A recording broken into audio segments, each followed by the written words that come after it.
Hey everybody, welcome back to a Sunday afternoon. First indoor review of the winter season. Today we had some serious weather. We had thunder and lightning all night, storms. Kind of nice this morning. Then it kicked back in. We were under severe thunderstorm warnings and tornado watches.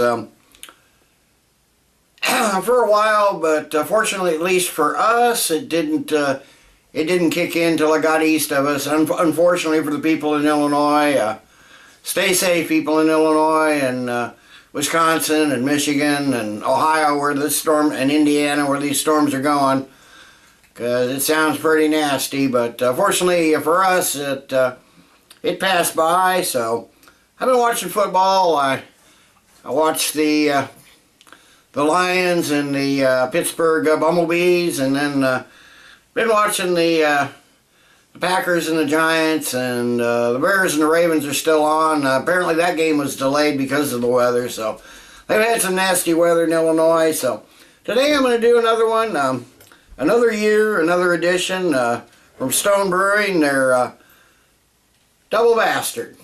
I actually went out and bought a couple more bottles of this. Something tells me this is going to be a good one to sit back and let age for a while.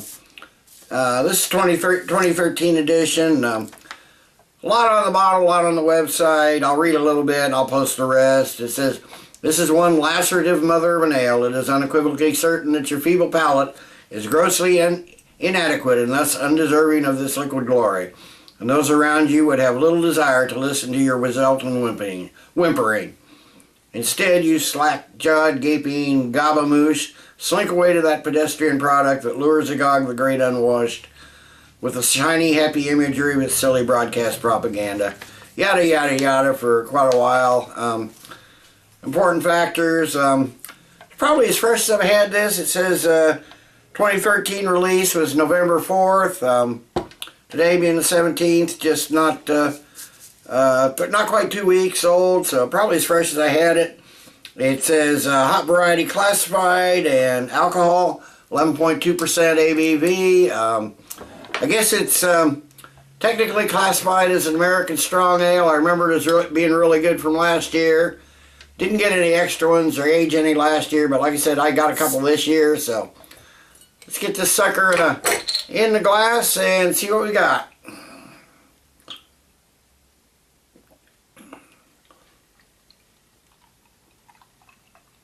I'm gonna 11.2%. I'm gonna seal this up. Maybe finish it.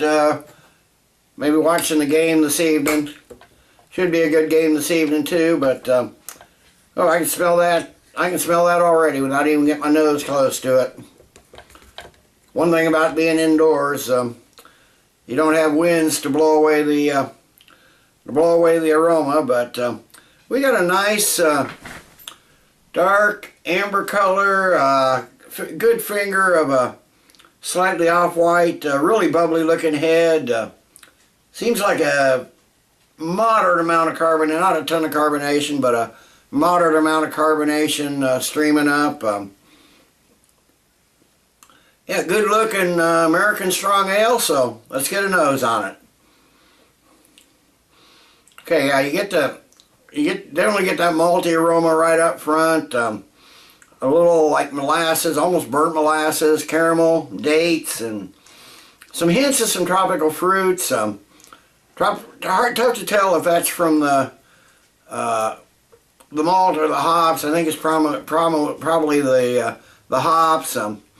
Pretty strong pine aroma in there. Like I said, just fairly fresh, a couple weeks old. So kind of a mix-up between the malts and the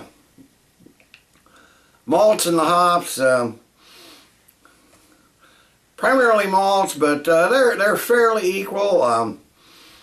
But yeah, just dark, almost candied caramel, toffee with a citrus lemon in there. Maybe even like a little like strawberry. Some earthy undertones too. A little bit boozy. With that caramel and the spiciness of the pine and the citrusy hops. Yeah, and just a hint of the 11.2% in there too, so let's get a taste on it.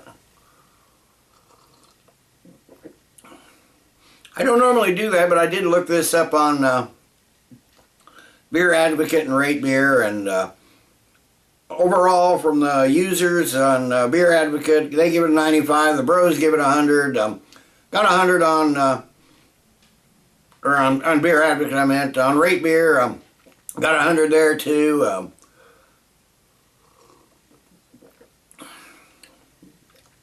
And we got a lot of roasty malt here, but there's a lot more hop bitterness than the nose would lead you to expect. Hold on. Oh, sorry about that. There was somebody at the door. I couldn't tell if they were carrying a Bible or a Mormon book or whatever, but I hate door-to-door proselytizers. I really do. I hadn't been in the bill of review, I might have engaged them a little bit. I really hate people trying to push their beliefs on everybody else. But anyway, yeah, this is nice. This is almost hop forward on the taste. There's plenty of roasty malt, the caramel, and kind of takes over in the middle of the palate, but primarily up front, you get a lot of that hop bitterness right up front, and then some caramel sweetness takes over, and then you get some towards the latter part of the middle of the palate. You get some figs, some raisins, some other maybe some dates, some other dark fruits, and then it finishes with a total assault of dry, bitter, piney, grassy, citrusy hops, and some alcohol. You're getting not only the taste, but you're getting a little bit of that alcohol burn going down too. So, I mean, it is what it says it is. It's a big brash beer, that's for sure. Mouthfeel's kind of creamy and soft though. Kind of offsets that alcohol burn a little bit. There's a lot of hops in this. They hit you right up front, they kind of disappear in the middle, and then they reappear on the end. But good, solid American take on a American strong ale for sure. Full-bodied mouthfeel, a lot to go along with that creaminess. Medium carbonation, I think, which gives it a lot of that creaminess. But a darn good tasting beer. So let me sip on this. Let it warm up a bit. It might actually warm up a bit here in the house, and I'll be back after a while with the final thoughts and grade. Okay, I'm back. It's been 20 minutes or so. This is warmed up quite a bit. I notice as it's warmed up, the hops have receded somewhat, but there's still a lot of hop bitterness on this. Not really what I think of as an American strong ale.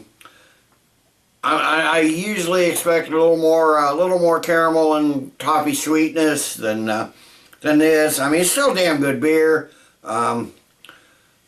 I'm glad I got a couple. I will stick them back for a few months or a year or two and see what goes on with them. I'm sure it'll mellow out the hoppiness and the alcohol, which is fairly noticeable yet. Not really masked very well at all. So I'm not gonna be, it's not gonna get a 10 out of 10. It's damn close. I think with some aging, it very well might be. I know the bros gave it 100, and Rate Beer's got 100, but I'm gonna go with the users of Beer Advocate. They gave it a 9.5 or 95. That translate to 9.5 with me. So this year's fairly fresh edition of Stones, double bastard. Gonna get a 9.5 out of 10 from me. I definitely will enjoy the rest of this, and I will get the other two stored away in the cellar and hopefully review them at another time later. So, till next time, everybody, cheers. Let's keep drinking good beers.